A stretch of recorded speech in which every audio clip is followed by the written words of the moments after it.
Trinity even was like, Lara, why would you do that? I mean, who among us could say no to, you know, an ancient dagger? Yeah. You know, she has the best intentions.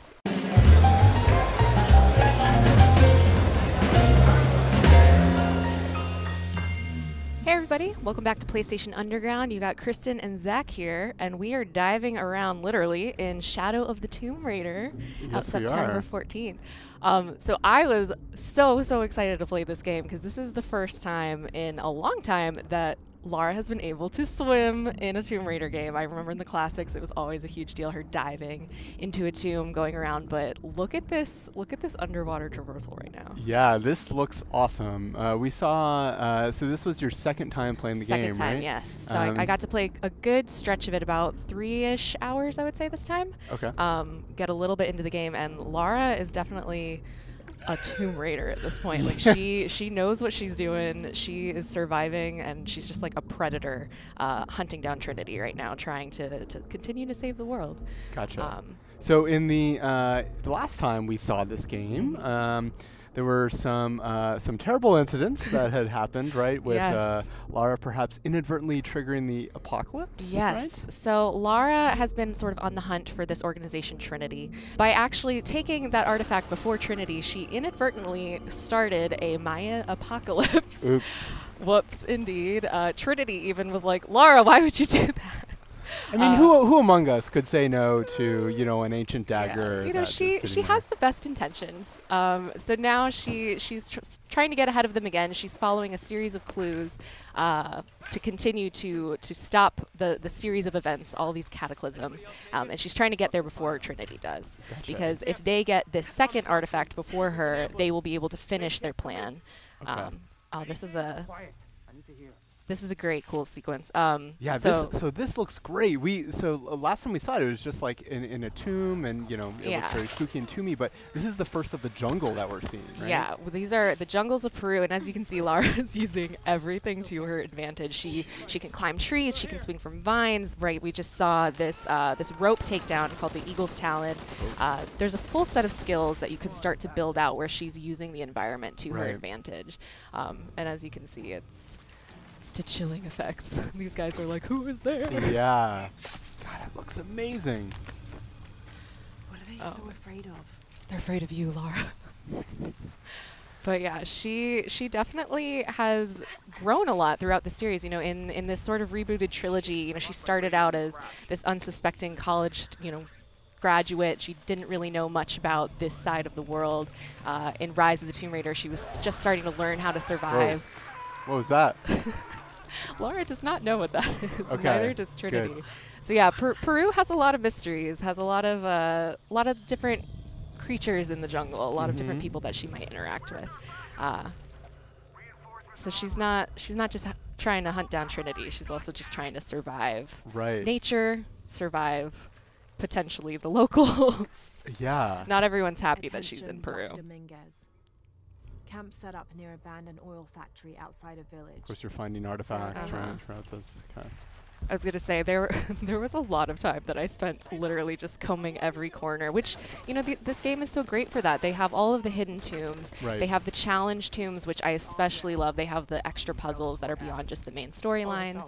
But then we have these great combat sequences of just like trying to be stealthy as possible, using her survival instinct. So that's what's happening when you see them ending up getting highlighted. You can see the red enemies. People can see them if you take them down. The yellow ones are out of their field of vision. So you sort of want to take your time, wait it out. So if I took down the red guy, someone else would would see alert that. everybody. Exactly. I see. But nobody notices this. Right. And that's just based on kind of their enemy's vision cones, I would presume. Okay, cool. Yeah, and this is cool. This reminds me of something we were talking about just before we started taking a look at this footage here that you captured, is that there's a lot of customization options for kind of how assisted the player is, right? Yeah, so for I believe the first time in this series, I had never really seen this level of customization before. You can change your difficulty settings for different aspects of the game. So it's not just set to an easy, normal, hard for the overall game. You can set it to that you want your combat to be hard, your combat to be super... Not a silencer. Mistakes were made. I think what happened actually is that he had heavier armor, so the shot hit his helmet. So you also have to take into account what level of armor people have and like what will affect Fascinating. them. So yeah, so you can change the puzzles, traversal, and combat to be differing levels of difficulty. So if you're super into the puzzles, you don't want any help, any hints, you can set that to hard. But maybe if you're not as good as exploring and you kind of need to know specifically where to go, you could set that to easy. It definitely sort of opens up a level of how intense do you want to play, what type of adventure do you want Lara to be, and yeah, it really can make the experience very unique. Fascinating. It's a really cool approach. Obviously, everyone likes different parts of games, right? And a game like Tomb Raider is combining all these different elements. So that's a really smart approach. See that you are taking them down again, following in your footsteps. I was like, let's try this one again. So is that, do you try, like, obviously stealth is supported here and throughout the Tomb Raider games. But you could totally go in guns blazing. Right? Yeah. Yeah. Although, so what's happening here is, for the jungle, you can cover yourself in mud. Oh, what? So that's what Lara just did. She found a pool of mud. She just covered herself in it. It's now going to help her be a little bit harder to see. So if she were to jump in front of that guy, it might take him a little bit longer to notice her there. Oh, wow. That is really cool. It reminds me perhaps of some classic PS3 games involving eating snakes. What are these things? God, wow, look at that. I loved this rope mechanic. I can see. I was like, let me climb into every tree to take these guys down. It's a very showy, like it reveals a very confident side of Lara. You know, these. And I mean, that's what she is at this point. She's not afraid of Trinity. She knows what she has to do. She knows that she has to get there before they do, or literally people will die. Right. So this is another moment of these guys are heavily armored. How am I going to do this? They can all see each other. Perhaps that bottle. Perhaps these bottles are helpful. Be of assistance. It is almost over. But of course, you don't have to be stealthy if you don't want to. Right. But that's definitely how I play these games. I try and use the bow and arrow like as much as possible. Oop. Yeah. Nice. God. And they saw me. Nice. Run. So you also, of course, you can heal yourself, but there is another perception meter that you can set for yourself that by taking in certain herbs or eating certain berries, it will open up your perception to your predators. So I didn't use it, ended up using it here, but when you're hunting animals, if you're fighting animals, if you just eat some of that really quick, it can sort of heighten your senses, and you'll be a little bit more aware of what is stalking you. Gotcha. Right. Hunting and kind of crafting upgrades, of course, a big part of the previous games would presume that's also in here. Exactly. Since we are in the jungle. So we're just seeing kind of a brief selection of everything that you played, but you played the game for like 4 hours, right? I did, yeah. And Lara definitely is going on a journey. She's with her friend Jonah. This is a different section of the game. We're going to see a short little cinematic here of one of the other predators that Lara will end up running into.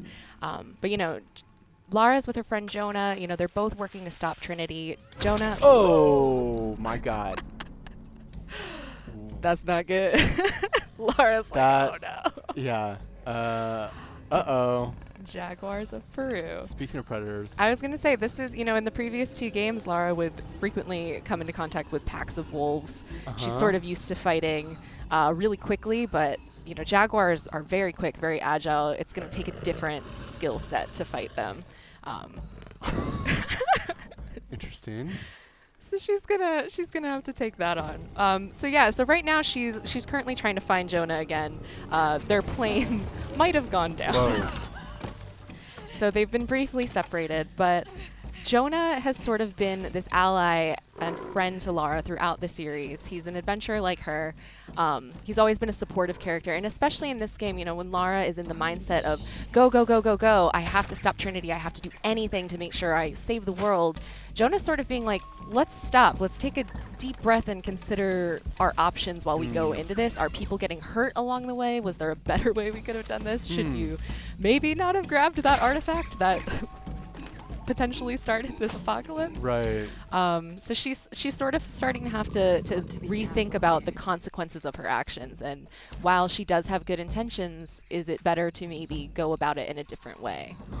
That's really cool. I'm glad that they're exploring that angle of Lara's story, because you know, obviously we see her evolving quite a bit from the earlier part of the trilogy, as far as kind of like how she's interacting with enemies and how she's traversing the world. But to see her also maybe starting to at least consider taking steps on kind of an intellectual level or an empathetic level is really compelling, because obviously, you know, like, there can be, you know, Lara does a lot of good, but there can also be byproducts of stealing artifacts. Yep. So this is one of those Jaguar encounters.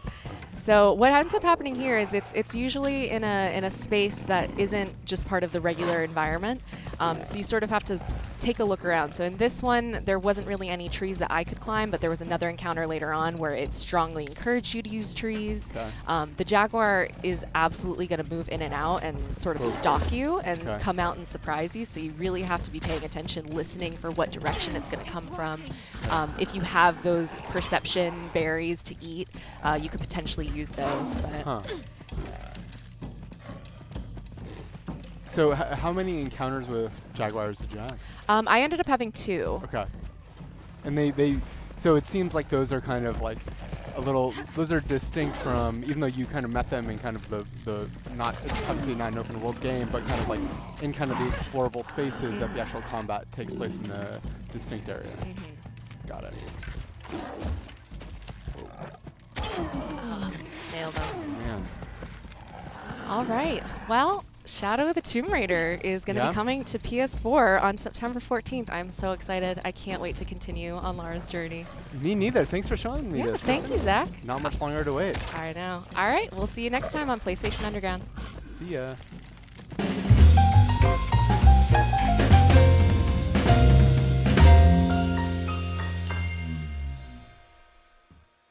PlayStation